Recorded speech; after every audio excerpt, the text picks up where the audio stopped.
Hi అండి. నేనైతే ఇగో పండు మిర్చి చట్నీ అయితే చేస్తున్నానండి. పండు మిరపకాయల చట్నీ.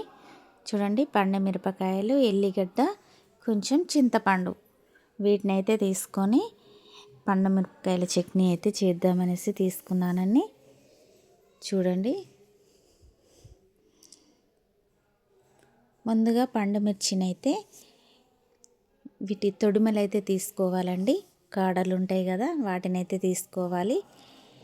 ఎల్లిగడ్డలు అయితే పొట్టు తీసేసుకున్నానండి. జీలకర్ర, ఎల్లిగడ్డ, జీలకర్ర రెడీ చేసుకున్నాను. పండు మిర్చిని అయితే ఆ తొడిమలు తీసేసి చిన్నగా కట్ చేసుకున్నానండి. నేనైతే సగానికి కట్ చేసుకుని ఫస్ట్ మిరపకాయలను అయితే కడుక్కొని చిన్నగా కట్ చేసి పెట్టేసుకున్న. చింతపండు నానబెట్టేసుకున్నాను. చూడండి, ఎల్లిగడ్డ, జీలకర్రనైతే తీసుకున్నానండి. వీటన్నింటినైతే మిక్సీలో వేసేసుకొని మిక్సీ గిన్నెలో వేసుకొని అయితే మిక్సీ పట్టేసుకున్నానండి. చూడండి,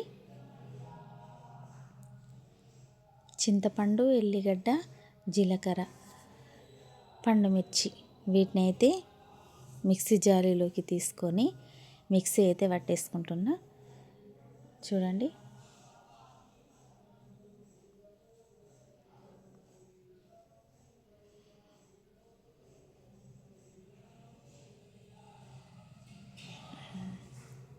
చూడండి మిక్సీ అయితే పట్టేసుకున్నాను చట్నీని. ఇప్పుడు ఆ చట్నీని అయితే పోపు వేసుకుంటున్నాను. పోపు గిన్నెను పెట్టేసుకొని ఆయిల్ అయితే ఒక 1 స్పూన్ ఆయిల్ అయితే వేసేసుకున్నానండి. ఆయిల్ వేడెక్కిన తర్వాత చిటికెడు ఆవాలైతే వేసుకుంటాను. చూడండి, చిటికెడు ఆవాలైతే వేసానండి. ఆవాలు చిటపటలాడగానే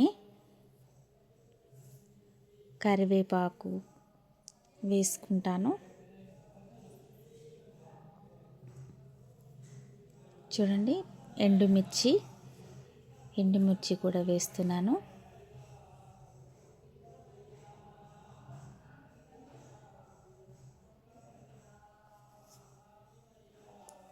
పోపు చిన్న గిన్నెలో వేస్తున్నాను కదా,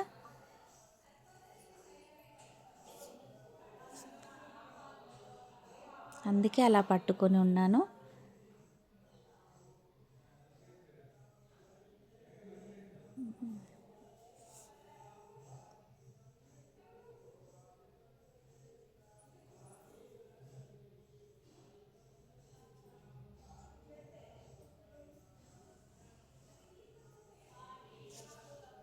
చూడండి, పోపు వేడెక్కిన తర్వాత ఎండుమిర్చి కొంచెం మాడాలండి. కరివేపాకు, ఎండుమిర్చి ఆయిల్లో వేగాలి.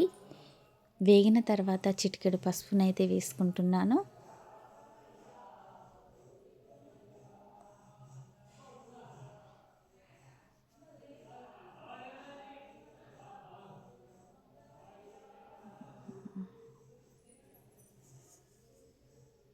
చిటికెడు పసుపునైతే వేసుకున్నానండి.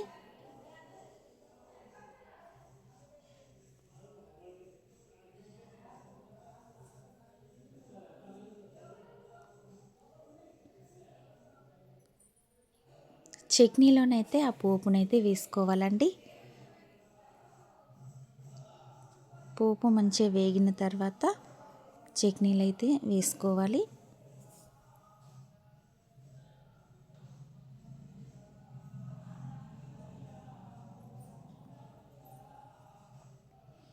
చూడండి, ఒకసారి అయితే కలుపుకోవాలి. పోపును చట్నీలో కలిసే విధంగానైతే కలుపుకోవాలండి. చూడండి, పండు మిర్చి చింతపండు చట్నీ అయితే రెడీ అయిపోయింది. పోపు వేసుకొని అయితే కలుపుకుంటున్నాను. చూడండి, పండు మిర్చి చట్నీ ఎంత కలర్ఫుల్గా కనిపిస్తుందో.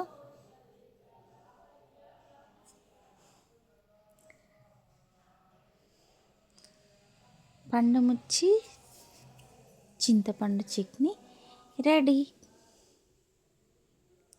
చూడండి ఎలా ఉందో, ఎంత కలర్‌ఫుల్‌గా కనిపిస్తుందో.